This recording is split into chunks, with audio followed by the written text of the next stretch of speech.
Assalamualaikum warahmatullahi wabarakatuh. Perkenalkan, nama saya Puja Maratila dengan NIM C1L023050. Di sini saya akan menjelaskan terkait dengan ekonomi digital. Ekonomi digital adalah kegiatan perekonomian yang menggunakan basis teknologi. Dalam ekonomi digital, penjual dan pembeli tidak memerlukan adanya tempat fisik.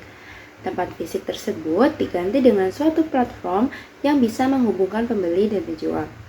Platform untuk bertransaksi bisa berupa marketplace, sosial media, aplikasi mobile, ataupun website.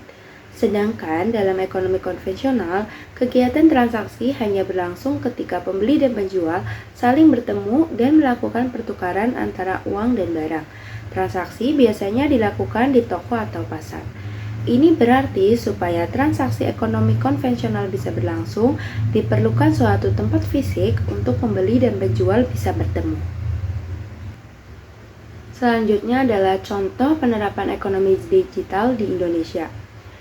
Yang pertama adalah e-commerce. E-commerce adalah platform tempat berbelanja online, memungkinkan konsumen untuk membeli berbagai produk secara online dengan mudah dan cepat. Contohnya seperti Shopee, Tokopedia, TikTok Shop, dan lainnya. Yang kedua ada vintage. Vintage adalah industri yang menggunakan teknologi untuk meningkatkan layanan keuangan. Saat ini vintage telah digunakan untuk berbagai transaksi keuangan mulai dari pembayaran, pengajuan pinjaman, manajemen investasi, hingga pengelolaan keuangan. Contohnya adalah platform dompet digital seperti Dana, OVO, GoPay, dan sebagainya. Yang ketiga adalah layanan streaming. Layanan streaming seperti Netflix, Spotify, dan YouTube merupakan bagian dari ekonomi digital yang menyediakan hiburan secara online. Konsumen dapat menonton film, mendengarkan musik, dan menonton video dari berbagai perangkat yang terhubung ke internet. Yang keempat ada transportasi online. Aplikasi transportasi online adalah contoh lain dari ekonomi digital. Aplikasi ini menghubungkan pengguna dengan layanan transportasi, pengiriman makanan, dan berbagai layanan lainnya melalui platform digital. Contohnya adalah Grab, Gojek, dan Maxim. Yang terakhir adalah jasa online. Ekonomi digital juga merambah penyediaan jasa secara online. Contohnya adalah jasa dalam bidang pendidikan seperti les. Platform yang ada seperti Ruang Guru, Zenius, dan Pahamifi. Peran ekonomi digital dalam sistem perekonomian Indonesia. Yang pertama, meningkatkan efisiensi dan produktivitas. Ekonomi digital memungkinkan proses bisnis berjalan lebih efisien dengan mengurangi waktu dan biaya yang diperlukan untuk menjalankan operasional sehari-hari.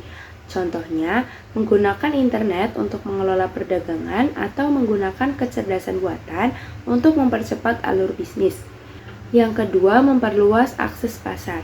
Ekonomi digital memungkinkan bisnis menjangkau pasar yang lebih luas tanpa batasan geografis. Misalnya, internet memungkinkan UMKM di daerah terpencil untuk bersaing dengan perusahaan besar di pasar global. Yang ketiga, menghemat biaya. Penggunaan teknologi digital dalam operasional bisnis dapat mengurangi biaya logistik, administrasi, dan pemasaran.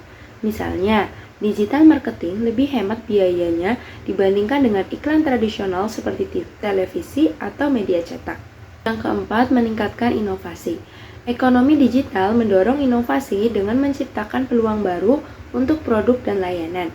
Teknologi digital memungkinkan pengembangan solusi yang lebih canggih dan efisien, serta mendorong perusahaan untuk terus berinovasi agar tetap kompetitif. Yang kelima, mempermudah akses informasi. Penggunaan teknologi dalam ekonomi digital tak hanya seputar operasional bisnis, tetapi juga termasuk akses informasi. Konsumen, pemilik bisnis, investor, vendor, dan pihak-pihak yang terlibat dapat mengakses seluruh informasi terkait dengan teknologi digital. Hal ini membantu dalam pengambilan keputusan yang lebih baik dan lebih cepat. Tantangan yang dihadapi dalam mengembangkan ekonomi digital di Indonesia. Yang pertama, kesenjangan digital. Tidak semua orang memiliki akses yang sama terhadap teknologi digital. Kesenjangan digital antara daerah perkotaan dan pedesaan, serta antara kelompok ekonomi yang berbeda, dapat menghambat pertumbuhan ekonomi digital secara menyeluruh. Yang kedua, perubahan budaya kerja. Transformasi digital mengharuskan perubahan dalam budaya kerja. Budaya seperti jam kerja, lokasi kerja, hingga keterampilan kerja perlu diperhatikan. Perusahaan perlu memastikan bahwa karyawan memiliki kemampuan digital untuk beradaptasi dengan teknologi baru. Yang ketiga, regulasi dan kepatuhan.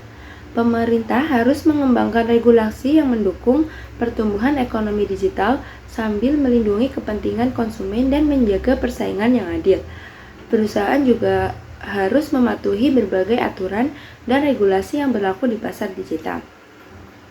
Yang keempat, ada keamanan data dan privasi.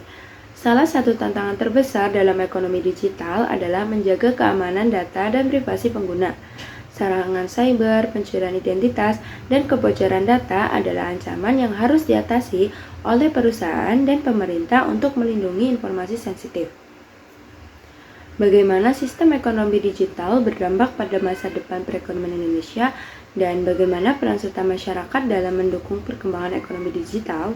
Menurut saya, sistem ekonomi digital ini akan berdampak baik bagi perekonomian Indonesia di masa depan apabila masyarakat Indonesia dapat terus belajar dan mengikuti perkembangan ekonomi digital. Namun demikian, kesenjangan teknologi yang ada di Indonesia juga perlu diperhatikan supaya semuanya memiliki kesempatan yang sama untuk turut serta dalam memajukan perekonomian Indonesia melalui ekonomi digital. Peran serta masyarakat dalam mendukung perkembangan ekonomi digital dapat dilakukan melalui penggunaan platform digital buatan Indonesia, digitalisasi usaha yang dimiliki, serta terus berinovasi untuk menciptakan produk digital yang dapat mendorong perekonomian Indonesia. Sekian dari saya. Terima kasih. Wassalamualaikum warahmatullahi wabarakatuh.